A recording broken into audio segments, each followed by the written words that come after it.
What is going on, guys? Welcome back to the channel. Critical Overlord here. We're going to be talking about a few different horror topics in this video here today. We'll be talking about Scream 7, Final Destination Bloodlines, The Conjuring Last Rites. We'll be talking about Megan 2.0, and we'll be talking about I Know What You Did Last Summer. So starting off here with Scream 7. I didn't talk about this in some of my other recent videos, but yes, Marco Beltrami is coming back for Scream 7. And now I can confidently say at least there's one thing about this upcoming sequel I'm sure will deliver. Say what you want about how he might have fell off a bit with Scream 4, but if he is able to tap into the scores of the first trilogy, Scream 7's score is going to be godly. Marco revealed this over on Instagram a while back, and it was ignored for a few weeks until just more recently. He's been liking comments from fans saying to like this comment if he's returning, but this came after he responded to a fan with the exact words, well, not the exact words, but with words expressing that he is going to be returning to do the score for Scream 7. I look forward to hearing his modern spin on that beautiful Sydney piece. The version that plays at the end of Scream 3 I've always thought was flawless. It captures her being free from all this bullshit so well. It's one of the most beautiful sequences in this franchise, and I'd argue it's the best moment in that third film. And a lot of that, for me, is due to that wonderful piece that plays when Sydney opens that gate, walks with Cherokee, after everything we've seen her go through from the first two films and what transpired in the third film, and after everything's been resolved with Roman, the smile on her face. It's such a heartwarming sequence. What do you want to hear from Marco Beltrami? Does his return excite you? Let me know why we're not down below. I'm not trying to knock Brian Tyler. Brian Tyler gave us some competent scores for Scream 5 and Scream 6. I'm also not one of those people who, even though Marco Beltrami is who I would have preferred, you didn't hear me really go up in or get up in arms over it. I just embraced Brian Tyler and what he gave us because they were good scores. But Marco Beltrami and Scream just go hand in hand better. And that might be me being biased because of my attachment to those first three films. So let's talk about Final Destination Bloodlines. So I watched Final Destination Bloodlines last night, and I just wanted to do my social media reaction because the embargo for that is lifted. And yeah, as you saw on my Twitter, the execution just did not work for me here. This is all I'll say for now. The embargo for the full reviews will lift next Tuesday. Social reactions again are allowed. My comment last night, or a few days ago at this point, may have caught some off guard. But please remember that that's why I state execution is everything. My hype of the film, following the news, and everything in between is not going to then mean I will like this film.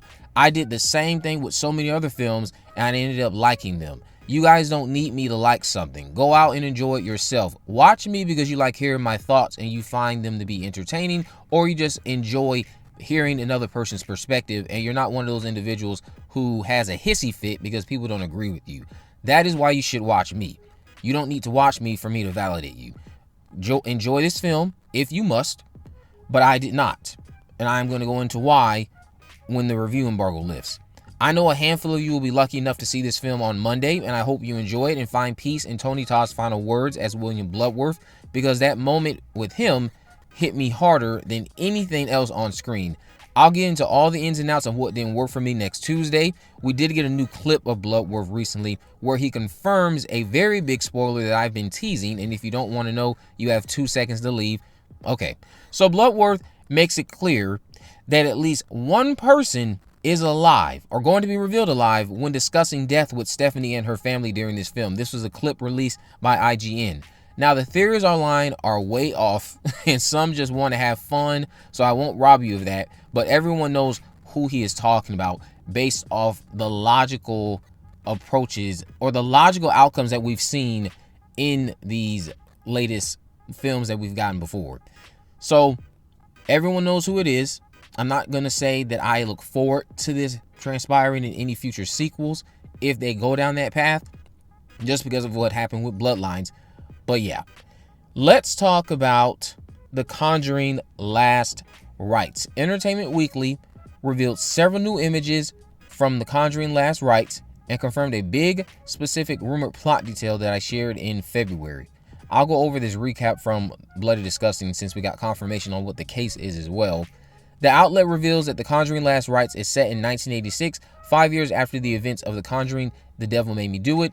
The Warrens are retired at the beginning of the movie, but a new case pulls them back into one final nightmare, as always, together. The case? The famous Smurl case haunting, or Smurl family haunting, which refers to claims made by Jack and Janet Smurl of West Pittston, Pennsylvania, who alleged that a demon inhabited their home between 1974 and 1989. Now, one of these images released highlighted the flashback that I said was rumored back in February. If you follow me on Twitter, you know what I'm talking about. We'll be getting a young Ed and Lorraine Warren flashback. The trailer is releasing on Thursday, so tomorrow, according to Bloody Disgusting. And apparently, James Wan was a little bit more hands-on with this entry.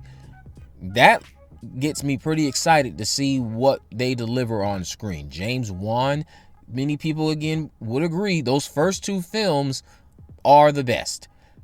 The third one, watchable, not a complete train wreck, but James Wan is deeply missed. I was hoping he directed this last one, but he's not. But hearing that he had a little bit more of a hands-on approach to the film makes me a bit hopeful that this will be better than The Devil Made Me Do It. The Devil Made Me Do It is the weakest. It's not a poorly crafted film. I've seen worse films from that director. So hopefully with Wan's involvement, of course, he could just be saying this to get you to be more hopeful for the film.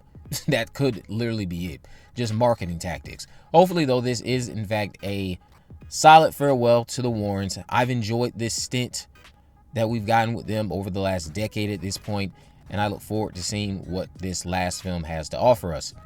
Now, let's talk about Megan 2.0. We got a new look at Megan from Empire. Megan 2.0, that being.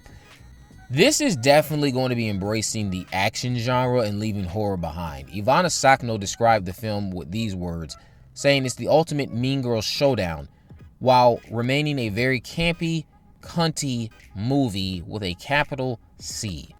Now, take from that what you will, but this piece from Empire also acknowledges the Terminator 2 inspiration, just without the inclusion of Arnold, of course. Now, I don't think that Megan 2.0 is going to be overly impressive to me. I think it either will be mid or complete train wreck. Just depends, again, on how it is executed. What I know about the plot doesn't make it sound like it's a overly good film. And right now, it sounds like it is going to be mid. But again, when I see it, I could think it's the best thing ever since sliced bread.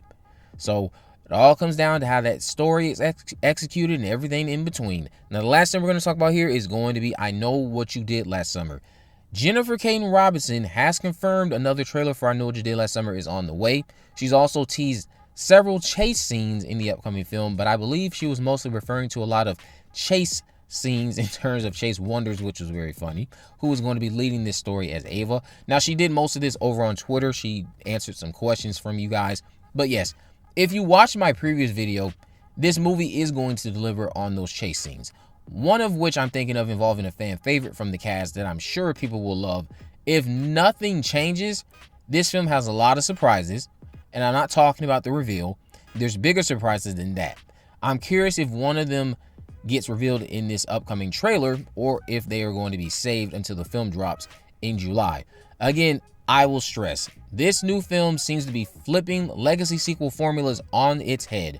Not all of them, but there are some common ones that me and many of you predicted would be appearing in this upcoming film that simply were not true, and it's quite refreshing to see this. I'm crossing my fingers that this is executed well, because it's easily going to beat those last two movies. I'm also excited now because I've had a feeling that this film, when I was looking at the trailer, it seemed to always remind me of The Night House or The Lighthouse. I think it's The Night House. Then I looked up who the cinematographer was. I'm really looking forward now to seeing the cinematography of the film. Just throwing that out there to see how that's executed. But let me know what you guys think about all of this down in the comment section below. If you haven't already, of course, make sure you go ahead and subscribe, turn on post notifications so you never miss a video. In the description, I'll have links to all my social media accounts. I'm on Facebook, Twitter, and Instagram. You can message me there, of course, to let me know if there are any movies, news, or reviews you'd like me to cover in the future. And with all that in mind, guys, I will see you in the next video.